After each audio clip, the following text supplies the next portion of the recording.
shík'é.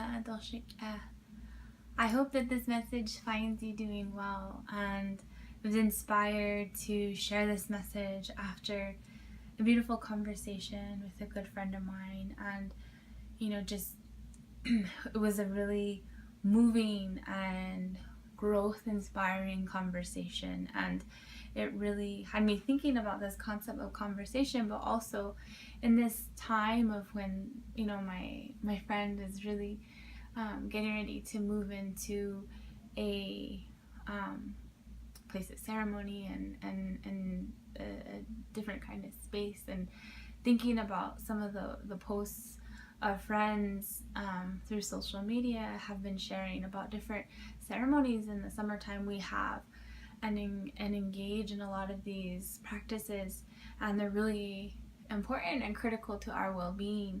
And it had me kind of thinking about this idea of like not just conversations and sacredness as two separate things, but having conversations in sacredness, that we give sacredness its power, make things sacred by being in that space, not just existing. Like, I really firmly believe that there's a sense of power when we take on and step into these places of reverence and places of sacrifice and places of love and healing and medicine for our people.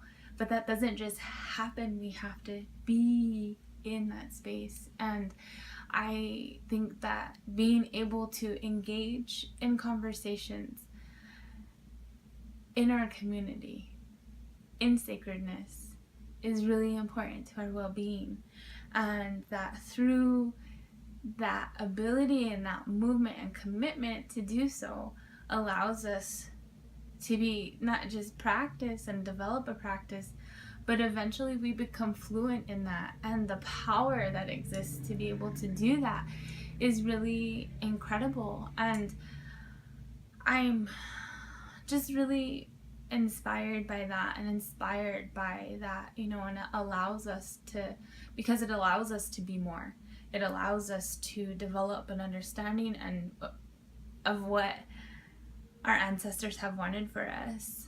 And when we take hold and engage in these conversations, we become fluent in our culture, we become fluent in our relationships, we become fluent in sacredness in our communities, we become fluent in the language of our communities. And I think that's so powerful, that sacredness is not this static idea. Things aren't sacred because we put them on a shelf or because they, are protected, but they're sacred because we believe in them, because we hold on to them and we practice that sacredness. We live it out. We speak it into existence. And I think that that's something I was just really inspired by, seeing my friend move into that space. And I think it's just important, that we do that, and that we can see the power of doing that every day. In Dana, we talk about how we get up and we greet the sun, that in itself is a ceremony that happens. We teach it and to our younger people, and we're supposed to live it out. We're supposed to live it out with sacred practice. And I think sometimes we don't always do that. I know I don't always do that, but I think that when we begin to see our teachings as something that we can become fluent in, it's really powerful. And I'm inspired by that, and I wanted to share this idea, especially during this time, because I feel like a lot of our people, our relatives, we honor this time of season, this powerful season of the summer, and the changes that happen, and getting ready for like harvesting and all of that.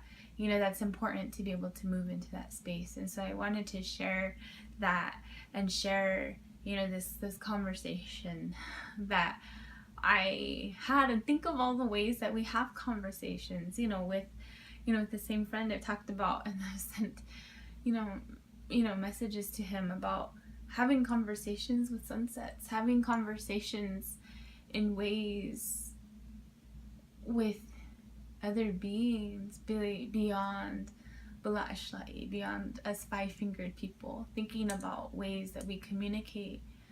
And I've talked before about languages, but conversations, that these things happen, I feel like, with our entire being, not with just what we speak. And so that's what I wanted to share. And I hope for those of you that are moving into these spaces of ceremony, I'm sending you my love and light and strength. And to everyone, my hope is that we can think about ways that we can continue to move in and be in those places of power, holding that sacredness that we are taught by our elders and our ancestors. And I think that's really important.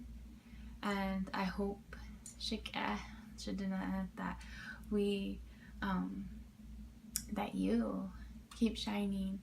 And I am so grateful to walk this path with you.